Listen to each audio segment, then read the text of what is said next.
أعوذ بالله من الشيطان الرجيم. بسم الله الرحمن الرحيم. وقال الملك ائتوني به فلما جاءه الرسول قال ارجع إلى ربك فاسأله ما بال النسوة اللاتي قطعن أيديهن إن ربي بكيدهن عليم. قال ما خطبكن إذ راوتن يوسف عن نفسه قلن حاش لله ما علمنا عليه من سوء. قالت امرأة العزيز الآن حصحص الحق أنا راودته عن نفسه وإنه لمن الصادقين. ذلك ليعلم أني لم أخنه بالغيب وأن الله لا يهدي كيد الخائنين. وما أبرئ نفسي إن النفس لأمارة بالسوء إلا ما رحم ربي إن ربي غفور رحيم. وقال الملك ائتوني به أستخلصه لنفسي فلما كلمه قال إنك اليوم لدينا مكين أمين. قال اجعلني على خزائن الأرض إني حفيظ عليم. وكذلك مكنا ليوسف في الأرض يتبوأ منها حيث يشاء نصيب برحمتنا من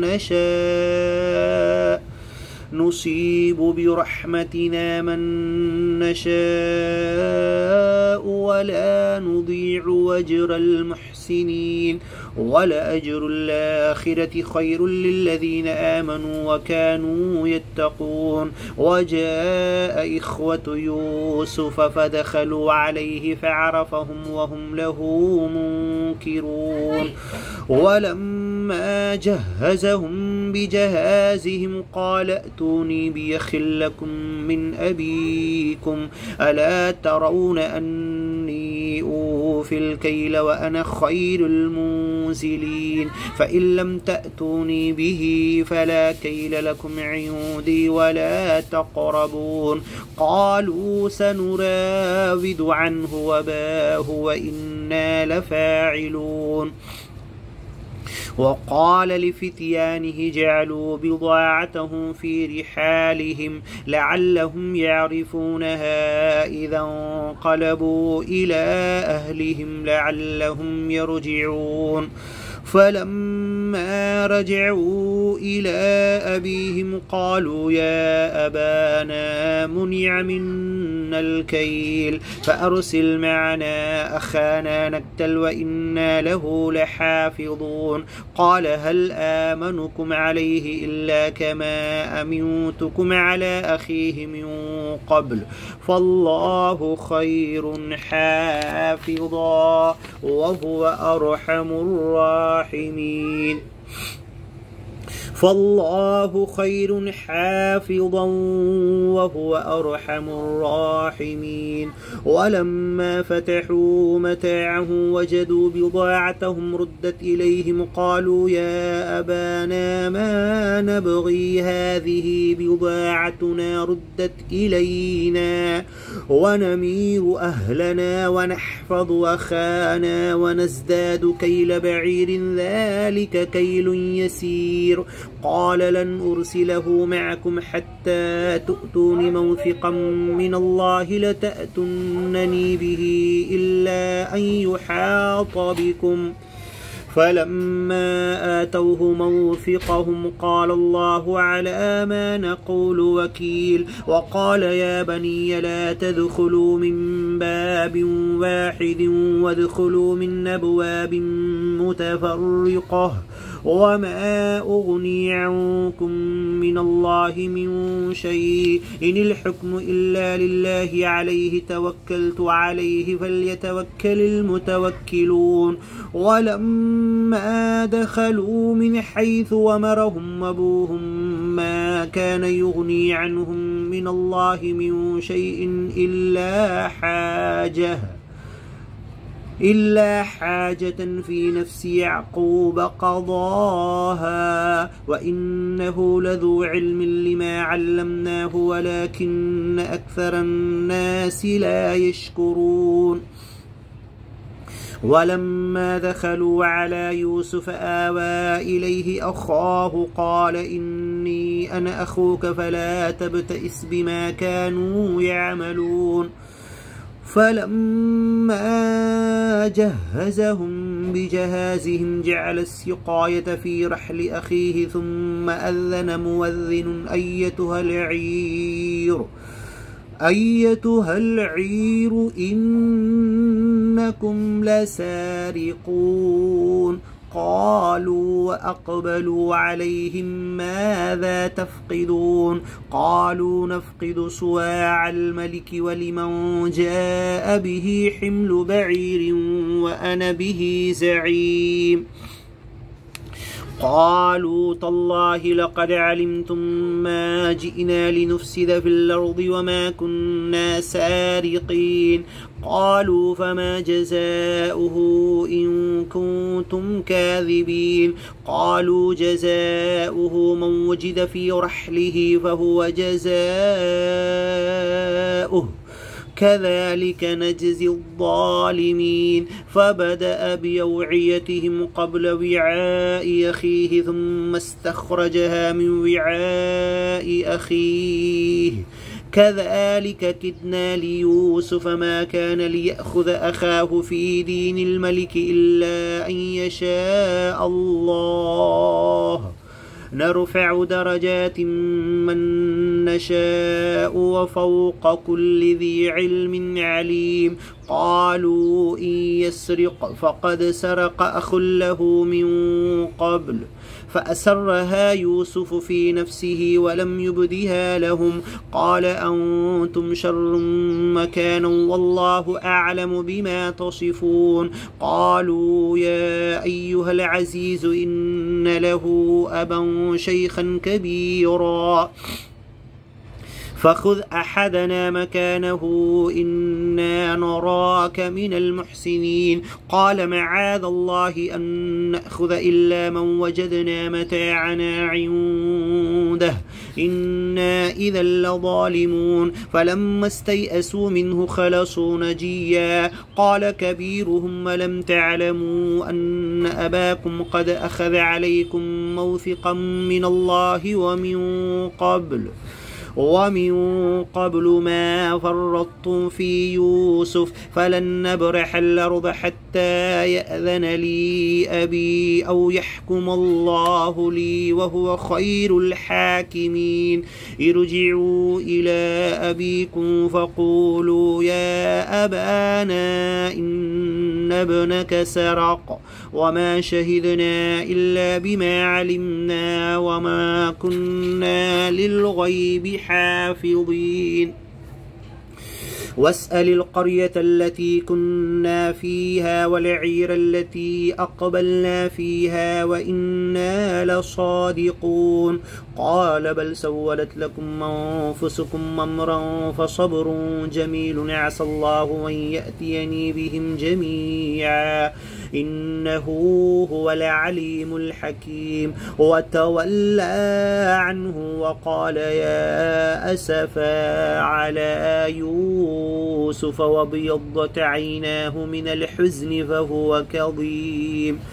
قالوا تالله تفتأ تذكر يوسف حتى تكون حرضا أو تكون من الهالكين قال إنما أشكو بثي وحزني إلى الله وأعلم من الله ما لا تعلمون يا بني يذهبوا فتحسسوا من يوسف وأخيه ولا تيأسوا من روح الله إنه لا ييأس من روح الله إلا القوم الكافرون فلما دخلوا عليه قالوا يا أيها العزيز مسنا وأهلنا الضر وجئنا ببضاعة مزجاة فأوف لنا الكيل وتصدق علينا إن الله يجزي المتصدقين قال هل علمتم ما فعلتم بيوسف وأخيه إذ أنتم جاهلون قالوا أئنك لأنت يوسف قال أنا يوسف وهذا أخي قد من الله علينا إنه من يتق ويصبر فإن الله لا يضيع أجر المحسنين قالوا تالله لقد آثرك الله علينا وإن كنا لخاطئين قال لا تثريب عليكم اليوم يغفر الله لكم وهو أرحم الراحمين اذهبوا بقميصي هذا فألقوه على وجه أبي يأت بصيرا وأتوني بأهلكم أجمعين ولما فصلت العير قال أبوهم إني لأجد ريح يوسف لولا أن تفندون قالوا تالله إنك لفي ضلالك القديم فلما أن جاء البشير والقاه على وجهه فارتد بصيرا قال ألم أقل لكم إني أعلم من الله ما لا تعلمون قالوا يا أبانا استغفر لنا ذنوبنا إنا كنا خاطئين قال سوف أستغفر لكم ربي إنه هو الغفور الرحيم فلما دخلوا على يوسف آوى إليه أبويه وقال ادخلوا مصر إن شاء الله آمنين ورفع أبويه على العرش وخروا له سجدا وقال يا أبت هذا تأويل رؤياي من قبل قد جعلها ربي حقا وقد أحسن بي إذ أخرجني من السجن وجاء بكم من البدو من بعد أن نزغ الشيطان بيني وبين إخوتي إن ربي لطيف لما يشاء إنه هو العليم الحكيم رب قد آتيتني من الملك وعلمتني من تأويل الأحاديث فاطر السماوات والأرض أنت ولي في الدنيا والآخرة توفني مسلما وألحقني بالصالحين ذلك من أنباء الغيب نوحيه إليك وما كنت لديهم إذ أجمعوا أمرهم وهم يمكرون وما أكثر الناس ولو حرصت بمؤمنين وما تسألهم عليه من أجر إن هو إلا ذكر للعالمين وكأين من آية في السماوات والأرض يمرون عليها وهم عنها معرضون وما يؤمن أكثرهم بالله إلا وهم مشركون أفأمنوا أن تأتيهم غاشية من عذاب الله أو تأتيهم الساعة بغتة وهم لا يشعرون قل هذه سبيلي أدعو إلى الله على بصيرة أنا ومن اتبعني وسبحان الله وما أنا من المشركين وما أرسلنا من قبلك إلا رجالا نوحي إليهم من أهل القرى أفلم يسيروا في الأرض فينظروا كيف كيف كان عاقبة الذين من قبلهم ولدار الآخرة خير للذين اتقوا أفلا تعقلون حتى إذا استيأس الرسل وظنوا أنهم قد كذبوا جاءهم نصرنا فنجي من نشاء ولا يرد بأسنا عن القوم المجرمين لقد كان في قصصهم عبرة لأولي الألباب ما كان حديثا يفترى ولكن تصديق الذي بين يديه وتفصيل كل شيء وهدى ورحمة لقوم يؤمنون بسم الله الرحمن الرحيم ألف لام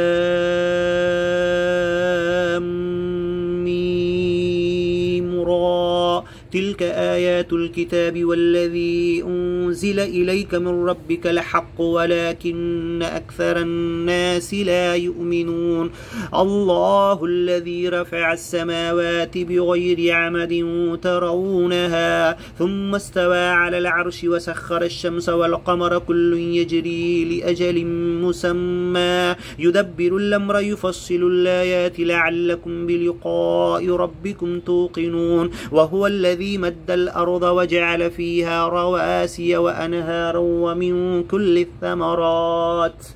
جعل فيها زوجين اثنين يغشي الليل النهار إن في ذلك لآيات لقوم يتفكرون وفي الأرض قطع متجاورات وجنات من أعناب وزرع ونخيل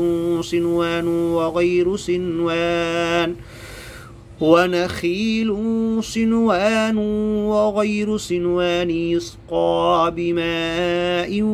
واحد ونفضل بعضها على بعض في الأكل إن في ذلك لآيات لقوم يعقلون وإن تعجب فعجب قولهم أإذا كنا ترابا أإنا لفي خلق جديد أولئك الذين كفروا بربهم وأولئك الأغلال في أعناقهم وأولئك أصحاب النار هم فيها خالدون ويستعجلونك بالسيئة قبل الحسنة وقد خلت من قبلهم المثلات وإن ربك لذو مغفرة للناس على ظلمهم وإن ربك لشديد العقاب ويقول الذين كفروا لولا أنزل عليه آية من ربه إنما أنت منذر ولكل قوم هاد الله يعلم ما تحمل كل أنثى وما تغيض الأرحام وما تزداد وكل شيء عنده بمقدار عالم الغيب والشهادة الكبير المتعال